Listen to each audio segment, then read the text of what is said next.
ሰለላሁ ዐለይሂ ነቢ አሁንም የሙስሊሙ ማህበረሰብ የኒቃብ የተማሪዎች የኒቃብ እና የሰላትን ጉዳይ የኒቃብ ጉዳይን ጥያቄ ከማንሳት አሁንም ወደ ኋላ አንልም። ዛሬም ነገ መልሱ እስከሚመለስ ድረስ እናነሳለን።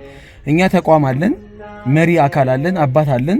ስለዚህ ተቋማችን አባታችን መሄድ ያለበት ደረጃ ላይ መሄድ አለበት። የሄደበት መንገድ ካለም ደግሞ ሊያሳውቀን ይገባል እላለሁኝ እንደ ህዝብ ማለት ነው። ነገር ግን መጅሊሱ ራሱን ባለማስከበሩ ምክንያት እንዲደፈር ሆኗል። መጅሊሱ ተደፍሯል። በጣም ከሚባለው በላይ ተንቋል። ይሄን ለምንድን ያልከው ካላችሁ ለዚህ ለአብነት የሚሆን ምሳሌዎችን ልንገራችሁ። የመጀመሪያው የኢትዮጵያ ከፍተኛ ትምህርት ተቋማት ሙስሊሞች ማህበር አለ። እነዚህ ማህበራቶች የማህበር ዕውቅና መጅሊሱ ሰጥቷቸዋል። ይህንን ጥያቄ ይህንን የሙስሊሙ ማህበረሰብ ጥያቄ ይዘው ወደ ዩኒቨርሲቲ ሲሄዱ መጅሊስ የሰጣቸውን ዕውቅና ዩኒቨርሲቲው ምንድነው ከልክሏል። ወይም ዕውቅና አንሰጣችሁ ማናችሁ ምንድናችሁ የሚል ምላሽ ከነሱ ተገኝቷል። ከዩኒቨርሲቲው መሪ ወይም አስተዳደር ማለት ነው። ስለዚህ መጅሊሱ በራሱ በአዋጅ የተቋቋመ ከመሆኑ ጋር መብት ያለው ከመሆኑ ጋር እሱ የሰጠውን ዕውቅና ለምንድን ነው ሌሎች ሊነፍኩት የቻሉት? ይሄስ ሊያስጠይቃቸው አይገባም ወይ? የመጀመሪያው መጅሊስ የተደፈረበት አንዱ ይሄ ነው። ሁለተኛው ደግሞ የመጅሊስ አካል ፕሬዝዳንታችን ማለት ነው ሼህ ሀጂ ኢብራሂም ቱፋ አላህ ይጠብቃቸውና ከአዲስ አበባ ዩኒቨርሲቲ መሪ ዶክተር ሳሙኤል ጋር ንግግር እንዳደረጉ መረጃ አለ። ንግግሩ ምንድነው?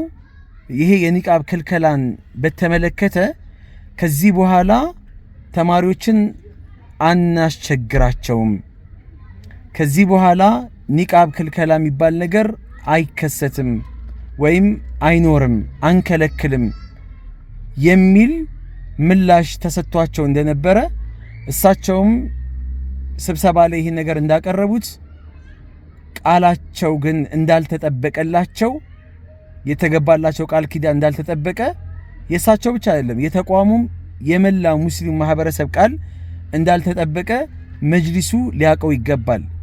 ይህን ቃል ከተገባ አሁን ቀናቶች ተቆጥረዋል፣ ሳምንት አልፏል። ቃሉ አልተጠበቀም። ካለመጠበቁም ባሻገር ሶሻል ሚዲያ ላይ ሲተላለፍ ሲዘዋወር የነበረ ቪዲዮ አይታችኋል። የዩኒቨርሲቲው ጥበቃ እንዴት አርጋ ተማሪዎችን እያመናጨቀች በምን ታመጣላችሁ አይነት ይዘት ያለው ንቀት የተሞላበት ንግግር እየተናገረች እንደነበረ፣ እንደዚሁም ደግሞ አንዳንድ አስተማሪዎችም አስተዳደሮችም ዛቻ ያዘለ ንግግር እየተናገሩ እንደሆነ ታውቁታላችሁ። እያንዳንዱ ኢንፎርሜሽኖች አሏችሁ። የዚህን ያህል መጅሊሱ ሲረገጥ ወይም መብቱ ሲጣስ ወይም ደግሞ ክብሩን ሲያጣ ምንድነው እየጠበቃችሁ ያላችሁት? ሌላኛው ተማሪዎች ከጉንችሬው ጀምሮ እስካሁኗ ሰዓት ድረስ ግፍና መከራ እያስተናገዱ እንደገና ጊዜያቸውን መስዋዕት አድርገው ከአንድ ቢሮ ወደ ሌላ ቢሮ፣ ወረዳ፣ ክፍለ ከተማ እያሉ አዲስ አበባ፣ ፌዴራል፣ ሌላም ክልል ላይ ያሉ እየተጓዙ ምላሽ እያጡ አይደለም፣ ገንዘባቸውን እያወጡ የትምህርት ጊዜያቸውን እያቃጠሉ ማጥኒያ ሰዓታቸውን እያባከኑ ብዙ መሄድ ያለባቸው ደረጃ ላይ መሄድ እየቻሉ ግን መጅሊስ ልጓማቸውን ይዞ ወደ ኋላ እያስቀራቸው ነው። እነዚህ ተማሪዎች የሞራል ውድቀት አጋጥሟቸዋል። ሞራላቸው ሙሉ በሙሉ ተሽመድምዷል። ከጎናቸው ሰው ባለመኖሩ እንጂ ለዲናቸው መልፋታቸው አይደለም። ለዲናቸው አሁንም ዛሬም ነገም ወደፊትም ይለፋሉ፣ ይደክማሉ። ለነዚህ ተማሪዎች የሞራል ውድቀት ዋጋውን የሚከፍለው ማን ነው? መልሱ ቢመለስ የኒቃብ ጉዳይ መመለሱ አይቀርም። የውመማ አንድ ቀን መመለሱ አይቀርም። ቢመለስም የነዚህ ተማሪዎች ጉዳይ እልባት የሚሰጠው ማን ነው? ኃላፊነቱን የሚወስደው ማን ነው?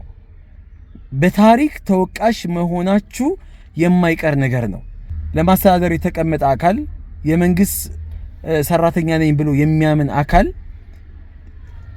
መንግስትንና ህዝብን ሙስሊሙን ማህበረሰብ ለማጋጨት የሚያስብን አካል መጅሊስም መንግስትም ነክሶ አውጥቶ ለህዝብ ይፋ ካላደረገው ለፍርድ ካላቀረበው አሁንም ታማኝነታችሁ በጣም እየወረደ ይመጣል።